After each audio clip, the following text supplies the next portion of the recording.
Welcome back to another episode of the 850 T-5R all-wheel drive swap. This episode we are going to be fully assembling the rear subframe and hopefully getting it in the rear of the car and get it all bolted in and everything all set. This is going to include putting together the entire rear subframe, putting in the rear diff, setting up the fuel tank, and adapting the new fuel tank to our existing surge tank. So let's get right into it. Building the hubs, I already showed in some previous clips that I got the new wheel bearings in. These are the OEM part number for the wheel bearings. They're an SKF.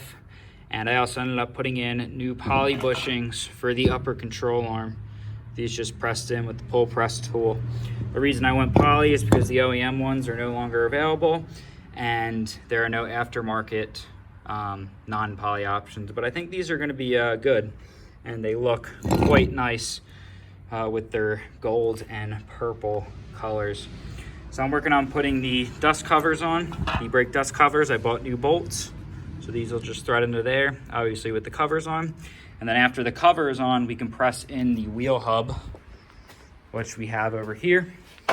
So these will just press right in. We're gonna use the press and we'll be done with the wheel hubs. And basically these bushings were the last thing I was waiting on to finish up the rear subframe. So we should be able to bang out this whole rear subframe. I also got a couple more components in for the e-brake. I got new latches, new claws and paws. I think they're called that, something silly like that. And then we already got the shock mount, or the shock bushings. The diff's all done. We just got to torque the axles to the companion flanges and fill it up with fluid and throw on the viscous coupler and all that good stuff, and then finish up the fuel tank. I'm still waiting on a brand new OEM fuel pump. We have a surge tank, so I'm just going to use an OEM pump in the tank as a lift pump to feed the surge tank, because you don't really need a crazy strong pump, and it should be at least 255 liters per hour. And we're looking really good in the subframe. So finalize some stuff on the engine, clean some of this stuff up, finalize the accessory bracket, and we're gonna start chugging along in this subframe this weekend.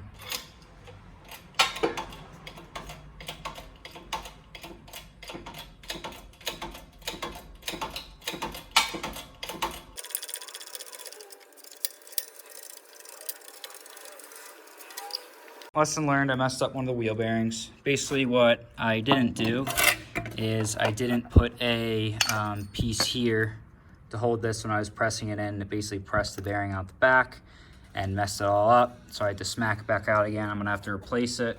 Lesson learned, oh well. This one went in perfect, no play, spins great, because I put a socket under it to make sure that it didn't squeeze out the bottom. Oh well, lesson learned. Never done these kind of wheel bearings before. Order up a new one for like 40-50 bucks. Hopefully they still got them, and we'll continue to be on our way. One thing I forgot is to put these little clips on. So I went back and put it on this hub, and fortunately I was able to get an Allen key in there on this one that already has the actual hub in it. So that's in. This one's in. They're both facing the right direction. Bolts are torqued back down. We got those on both, so now we're gonna be able to get our e-brake shoes on. So fortunately, since these aren't stripped from being all rusted and nastied, I was able to just pull these out real quick and put those in without having to pull off the hub. So a little small thing I forgot, but not a problem. Probably gonna be shutting it down for tonight because I messed up that wheel bearing and I forgot these. So I'm clearly not in the right mindset, but yeah, we'll get that all done. New wheel bearing. I learned my $60 mistake, or my $60 lesson. Anyway, what you want to do is you can push the wheel bearing into the I guess you can call this the hub too, into the hub with nothing underneath. That's fine, but when you go to push the wheel hub into the hub, you have to support it underneath. So you have to put a press socket here. So that way when you're pressing the hub into it, it doesn't break the bearing and push it out. So I'm gonna go ahead and do this the right way. And it has this socket, and we're gonna get this pressed down, and hopefully this goes well and we'll be finished like the other one. Okay, got the second one pressed in. Everything's all good, no in and out play. And it spins perfectly now. If we look at the back, you can see it's all good now. So it's all set. Lesson learned. These type of wheel bearings are kind of hard. Front ones are really easy. You just do 4 bolts and it's all one kind of housing that just basically bolts in. These ones, you got to press it in and press this in. You got to make sure you're supporting everything when you're pressing it in and whatnot. So we got both our hubs done, and I have everything else to reassemble the rear subframe. So we're gonna get that other hub on. Next, we're going to bolt up the struts and everything. You can see the struts are a little off center. So what I'm gonna do is off-center recenter them, the struts inside of their bushing to make sure they're centered. And then I'll show the process of putting these brand new upper and lower strut bushings on. And once those are on, then we can put in the hubs and everything. And I'm gonna pull out the axle and diff and everything temporarily to get all of the hubs and e-brake and all that stuff set up, and the end links we gotta put in, and the stay rods and the front trailing arms and all that stuff. And then we're pretty much gonna be able to throw this whole subframe together. I just got to get a fuel pump for the tank, and then once that's done, we'll have everything and we can get this puppy in the car and then just continue working on the front. So I'll show the step-by-step of putting this whole thing together, and I think it's going to be pretty cool. Flange is torqued. Basically throwing my little tool up here that I use to torque the pinion nut, and I was able to stand on this and use my angle torque gauge to torque these. It's 22 pound-feet and an additional 90 degrees, and it was not easy. It was really hard having to stand on that and torque it and make sure the reading was right. And I'm not a fan of the whole, just use the breaker bar. I think that was about 90. So these are properly torqued. These are ready to go. I got both done. That was, again, a pain in the ass job, but it's done. And they're all torqued to 22 pound-feet and 90 degrees. So one more thing I can check off my list over there. Press on. Those fit on real nice and perfect. They were a nice press fit on, so I know I got that tolerance correct and that dimension correct on these companion flanges, and I think these companion flanges are going to work out pretty well. And I don't think we're going to have any problems with them.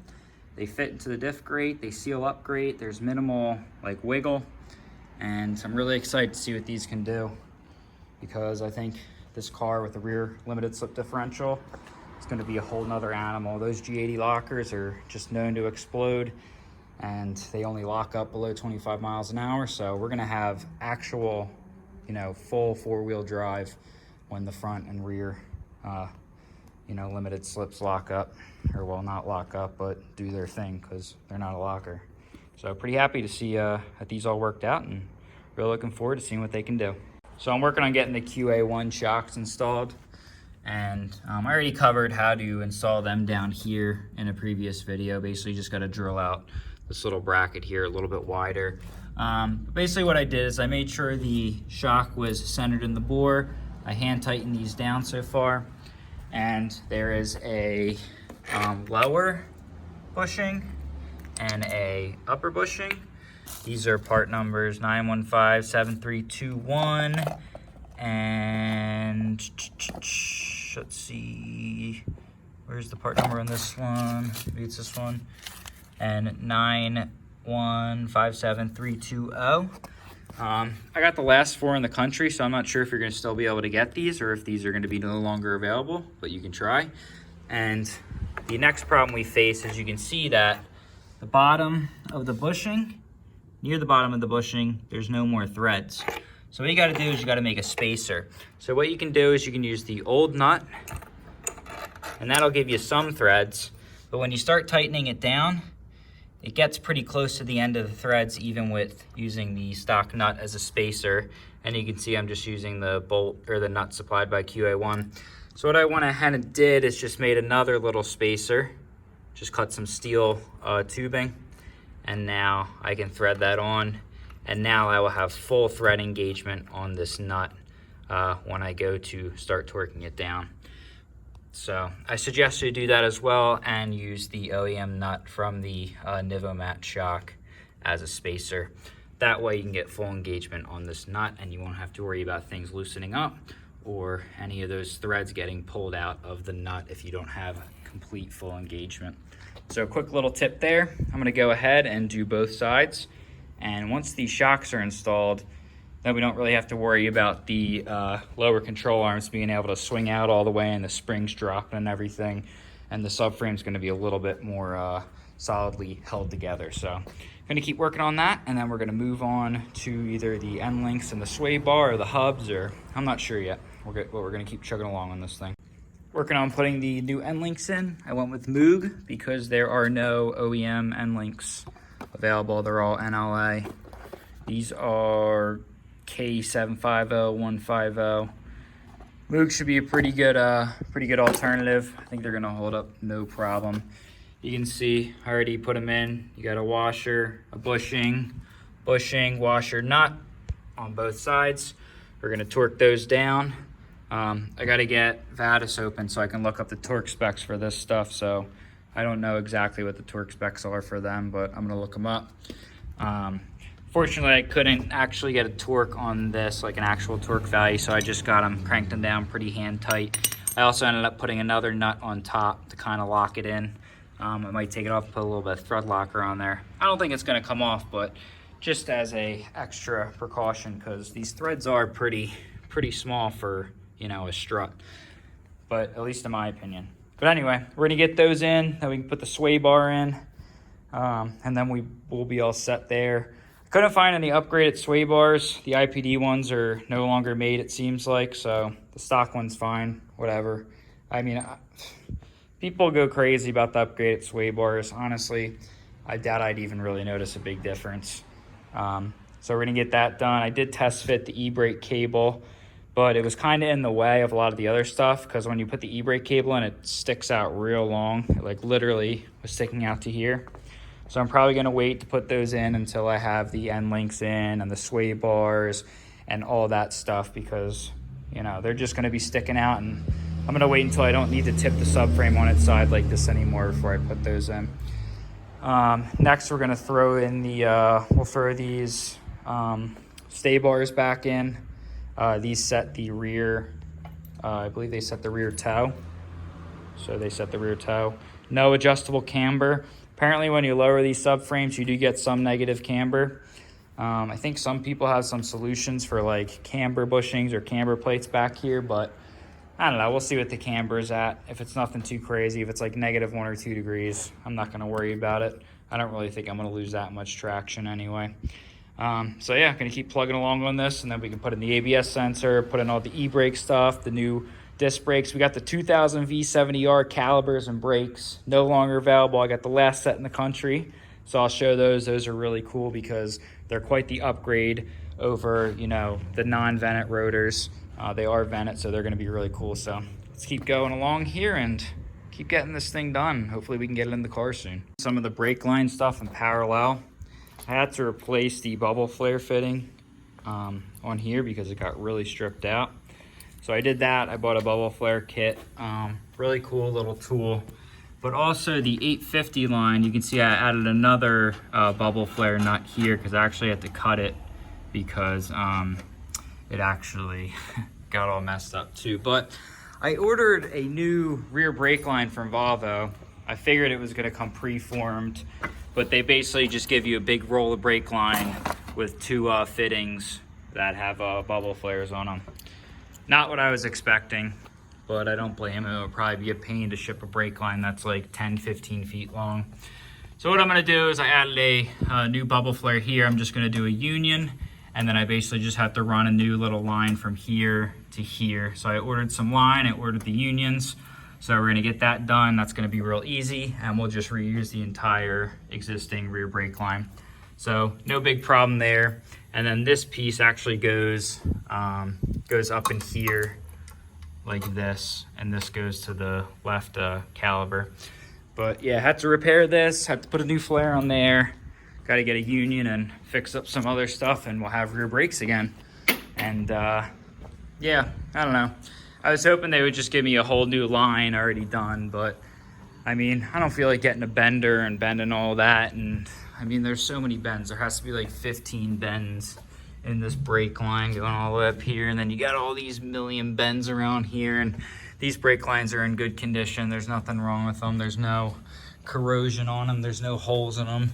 So we're gonna reuse it, put a union here and run it to there and be done with the brake lines. So if you ever can't find a specific torque number Volvo has this little table for M5 through M14 bolts on what you should torque them to, assuming they're grade 8.8. So I went ahead and torqued the shock mount bolts to 50 Newton meters on both sides. Torqued these to 50 Newton meters, these to 50 Newton meters, and I torqued these to 80 Newton meters because these were M12.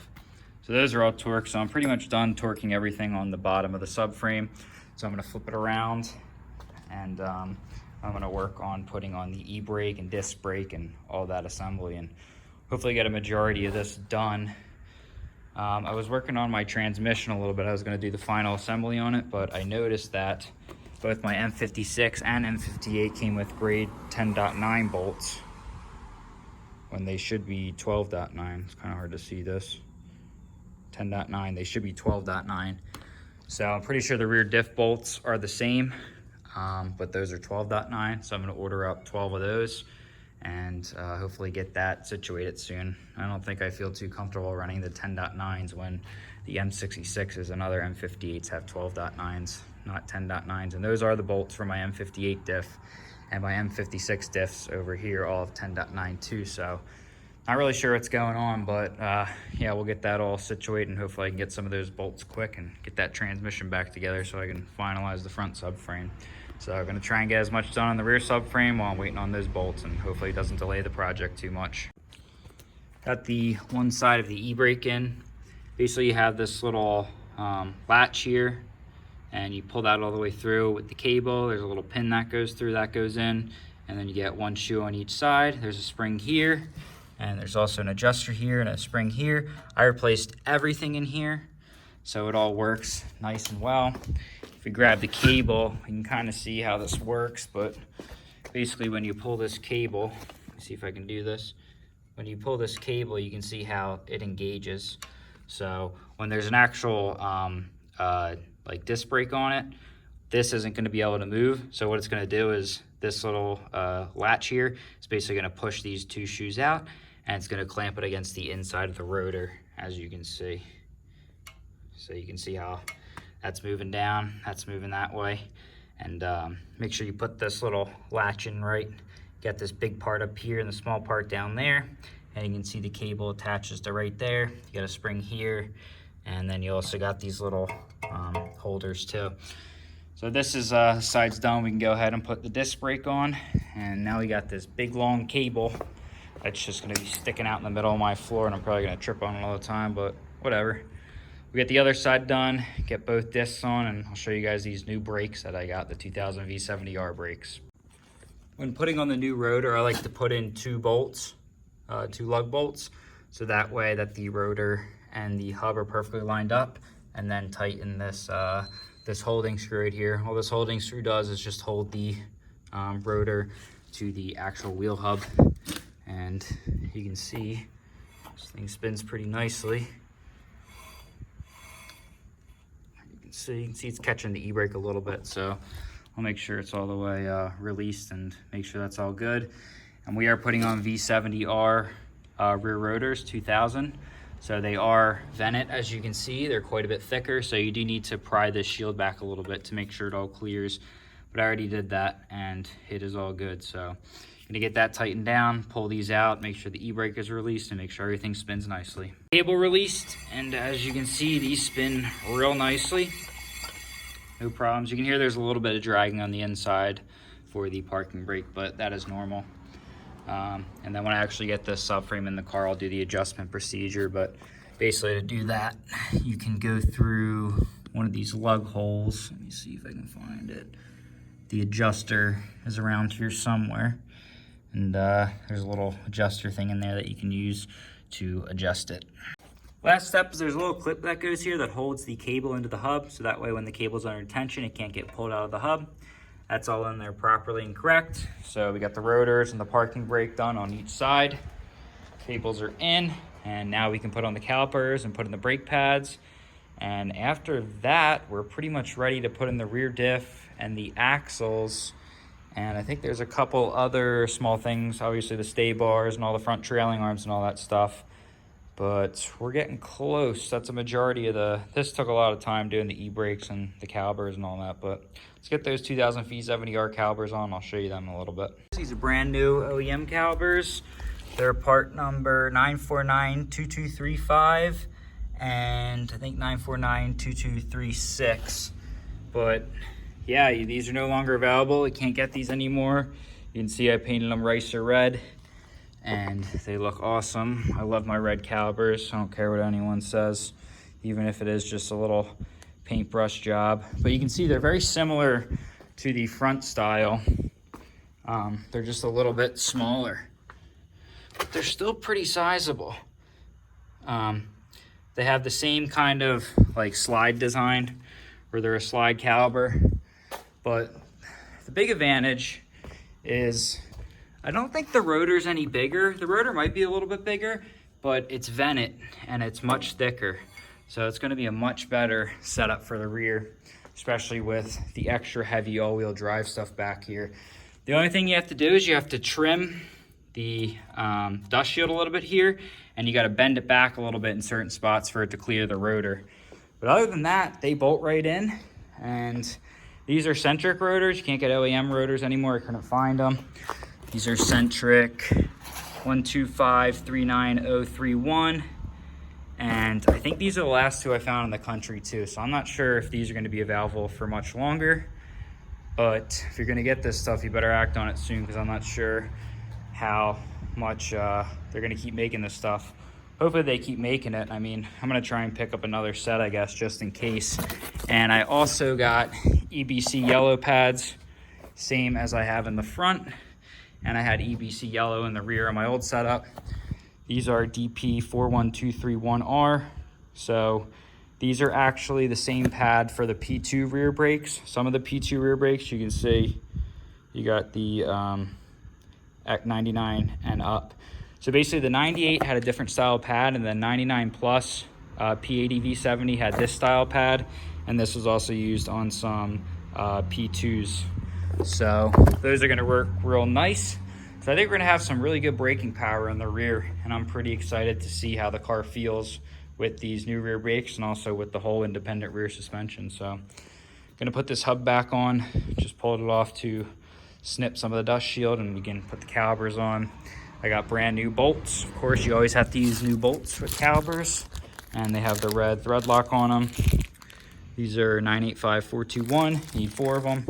And I think they get torqued to 37 pound-feet or something. I don't know, I gotta look it up, but yeah, gonna get these calipers on, and we can start working on the crossover brake line that runs over to this side. I bought a new one of those too, somewhere over here. Yeah, over here. So I bought a new one of these, and then I couldn't find the rivet like clamp thingies anymore. They're no longer available, so I'm just gonna drill a couple extra holes, and we'll just get them zip tied so it doesn't really move anywhere. So I'm gonna keep chugging along on this, and starting to look like a rear subframe. I mean, once the brake stuff's done, the rest of the stuff like the rear diff and axles, that stuff just throws on real quick. So let's keep going. Line situation all sorted out. You can see we just got a union right here, and then we made a new line that basically goes into here, and then this splits it left and right. So that's all good. We got good clearance on the line, nothing's rubbing. So pretty happy with that I didn't have to run an entire new line, and everything's pretty much out of the way. I don't think it's any problem that it's right here. I don't really think I need to run it here and here. So I'm pretty happy with this, and next thing I'm going to do is continue working on this subframe. So in the last couple clips, we got the brakes all on and everything, just test fitting up the diff and everything. And next step is to throw on those stay rods, get the axles in, and get all that situated. This thing's starting to come to life, and it just looks so awesome. I got the axles in. I still got to torque the caliper bolts, upper and lower control arm bolts. I got to torque the bolts here. I got to torque the bolts here. I'm going to hand tighten all that stuff. According to Vita, you want to tighten a lot of these bolts when the subframe's in the car and the body's resting on it. That way, when you torque them, the bushings are torqued in their resting position. If you torque them now where it's not in its resting position, when you do go to put it in the car, it could twist the bushing a little bit, and then the bushing's gonna wear a lot faster. So let's just take a minute to just look at this thing. I still gotta put these clips on too, but we got our 2000 V70R vented rotors, our OEM V70R, 2000 V70R calipers. We got these beautiful poly bushings up top that just give that extra little bling. We got our Qa1 Racing springs and perches. We got our Qa1 Shocks. You can see we got adjustable dampening. We got our new e-brakes. Everything for the shocks is all torqued up. We got the companion flanges I designed. We got these beefy 960 axles. We got the diff bushings that I cast myself. Like, this thing is ready to rock.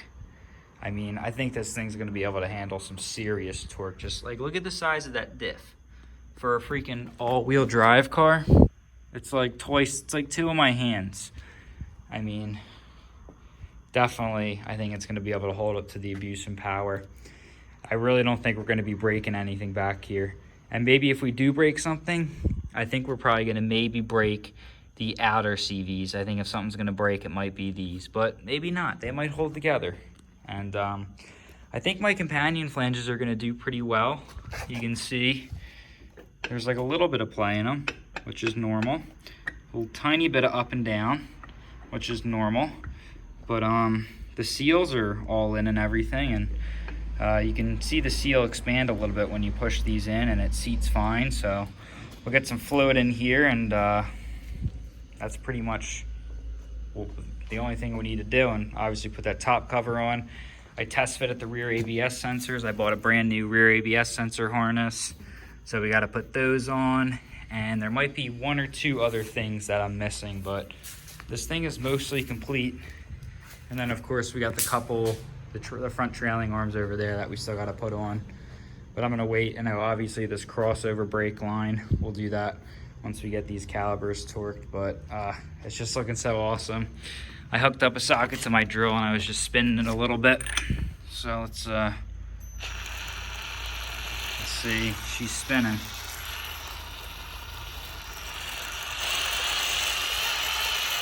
No weird noises, no clicking, no clacking, no grinding so far. So I'm getting really excited, guys. This rear subframe is gonna be going in pretty soon.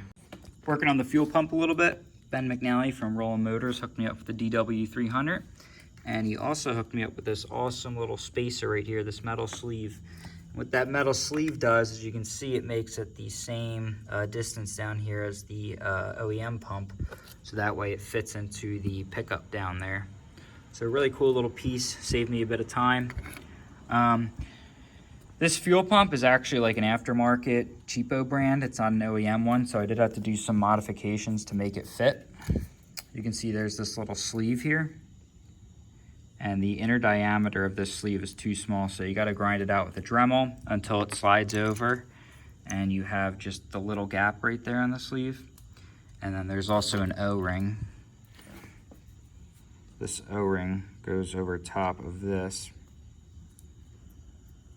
like that, and then now this piece slides onto there.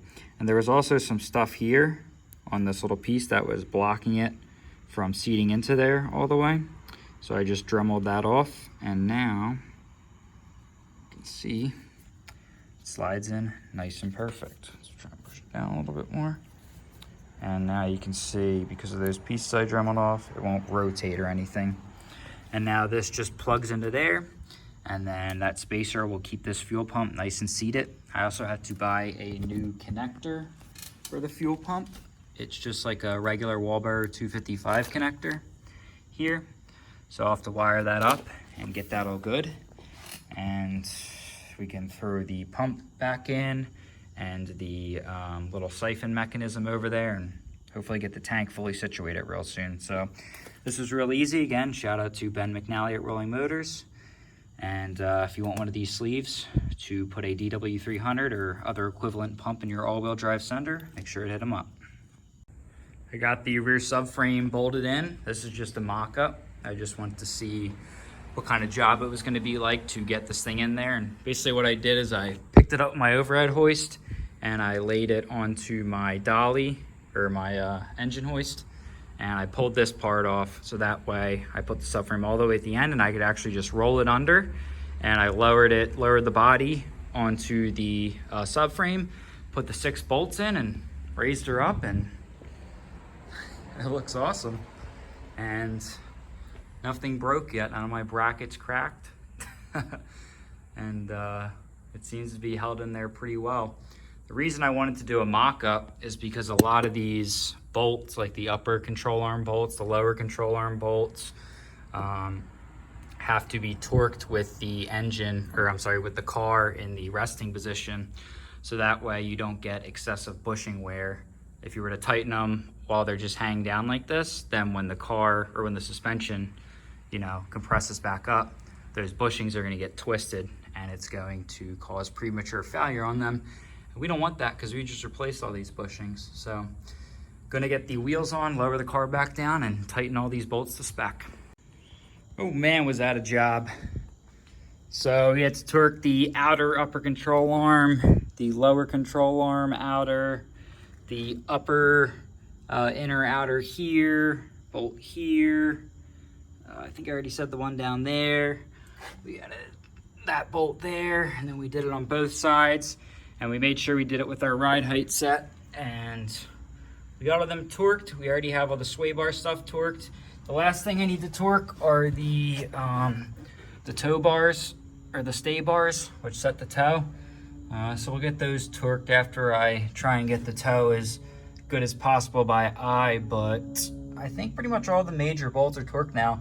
All the companion flange bolts are torqued for the axles, and the outer axle nut is just hand tightened. The rotor's torqued. We still got to torque the caliper and put the brackets on, and obviously all the struts and everything are all torqued, so we're looking really good. I'm probably gonna pull this out after I tighten up the tow bolts, and then I want to set the gas tank on top over there, probably put the pump in and everything, and I want to start mocking up the new fuel lines, and I'll throw the surge tank back in. And once that's done, I mean, we have all the fuel pump stuff. I think this thing's gonna be able to go in permanently in the next few days. So let's get to it and bang out these last couple things, and this rear subframe is gonna be in. So I threw the fuel tank in because I wanted to start mocking up some of the fuel stuff. You can see, basically the fuel tank just sits on top of the viscous coupler, and there's these 2 little bolts here for these straps that hold it up in the rear. But other than that, I mean, even if there's 2 straps are removed, the gas tank just sits on the viscous coupler. So it's really easy to just throw it on and lower the body onto it. But I wanted to kind of see what the deal is gonna be with the fuel lines. So here you can see this was my old feed line, and this feed line actually went to a filter that was up here. But obviously this new gas tank is in the way, so that's not gonna work. And then the return line that goes to the surge tank, which I mounted up real quick, just barely doesn't fit. It's like 2 or 3 inches too short. So I ended up ordering 25 feet of nylon hose for fuel, and I ended up ordering some silicone, like stretchy sleeve for it. That's good for 500 Fahrenheit. And what we're gonna do is we're gonna just, we're probably gonna cut this line like here, and we're just gonna put a barbed union and run a new feed line. And you can see I kind of like run it through here. I might go up over the gas tank, not really sure yet, but it's gonna go up and over the subframe, just like this return line, and over to here. And then we need to run a line from this to the surge tank on this side, and we need to run a line from the return to here, and we need to run a line from the return from the surge tank over to the side over there. And then after that, we're looking pretty good for the fuel lines. We got all this all torqued now, and the only thing we really need to do is put in the front trailing arms, these mounts, this mount, brake line, and ABS sensor, and we're pretty much done. So I'm really happy with how this came out. I'm using some of the bolts that hold the transmission to the engine to hold that top plate on that sandwiches the diff in. So I'm actually gonna lower it back down. I'm gonna pull the subframe out. I need to pull it out anyway to finalize some stuff on the gas tank and some other few small things, but gonna call it quits on this video. I think we are close enough to end this video, and I'll probably do an update video that's gonna have the final assembly of the subframe and final assembly of the motor and everything, and putting all that in. And I'm gonna be coming out with the video on the angle gear assembly too. I have everything for that. I just need to get it done. But I've been busy with all this transmission, engine, rear subframe stuff. So we also still need to put the little clips on the brakes and torque those. So I hope you guys enjoyed this video and kind of seeing what it takes to put this subframe together, and all the upgrades I have and all the suspension and what I'm using and how it all fits in the car. And we'll continue doing some more cool stuff next video.